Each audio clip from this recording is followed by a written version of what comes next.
You son of a bitch! All those fighters you beat them with heart. Get up! Get up! Get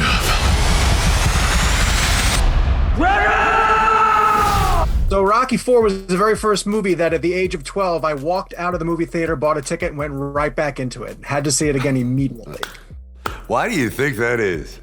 I do not know. It left me on such a high. I've heard amazing stories about these salt mines in the Midwest where film stock is kept. Yes. So I was curious. That got me curious about your masters. What shape were they in when you went back to them? Were they in good enough shape to play with? They're terrible. I mean, I'm shocked. I went back and tried to find the Rocky I footage, and it's been supposedly destroyed. And I go, you keep stopping, my mom will shoot. Right? Or Ryan's doing, I'm sure I'll find it. But the Oscar-winning one, you torch.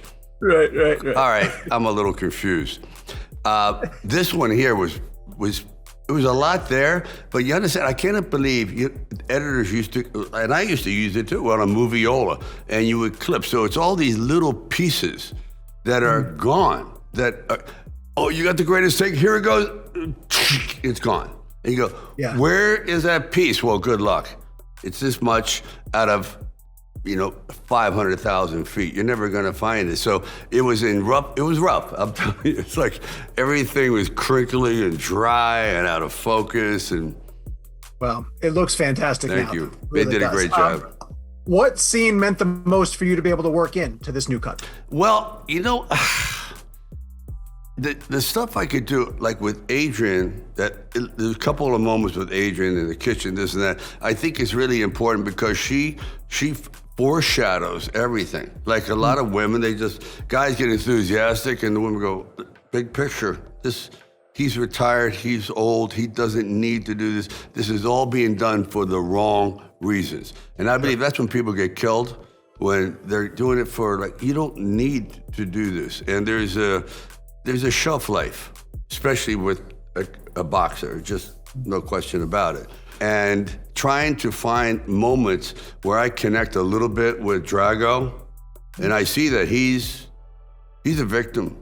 I'm a victim of guilt, but he's literally a machine, Frankenstein, that's been raised, roided machine, and disregarded at the very end.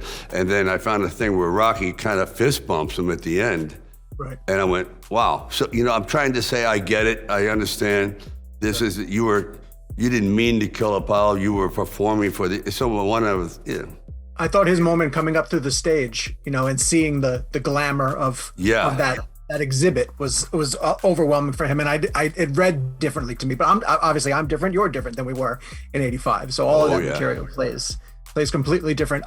It's interesting to hear you say, 'cause I was listening to that documentary that they made, the making of you putting this together, and you actually say that you think you made a mistake, that the movie was superficial in 1985, but it was the most successful financially of the franchise. Yeah, so what does that tell you about what types of movie the audience is looking for? Well, it told me that where the audience's head was at that time. I'm a big believer that we know pretty much his backstory. I don't want to spend a great deal of time on drama because we know him. We're now on to our fourth film. So what is the challenge?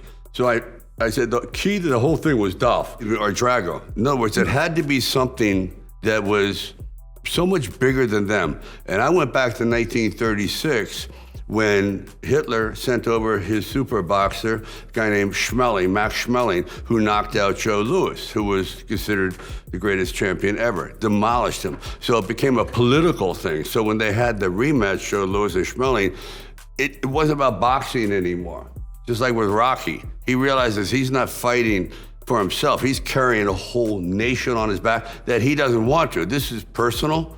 So that historical event is what caused me to write.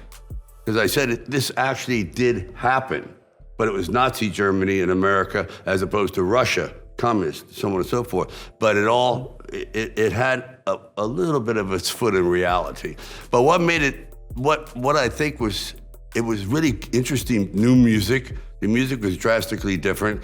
And I went for montage, just a lot of montage. At that time, that's when MTV was exploding, and montage really came to the forefront. We went from if you look at early videos, like 10-second cuts, 8-second, until finally it got down to 2.4-second cuts on the average. Right. And I said, I want to do this in films. I want to start to actually try to duplicate that sense of feel. And I got, reamed for it, but I knew what I was doing. I knew I was going into an area where I was going to get hammered. But I felt that we didn't need to drag out the drama.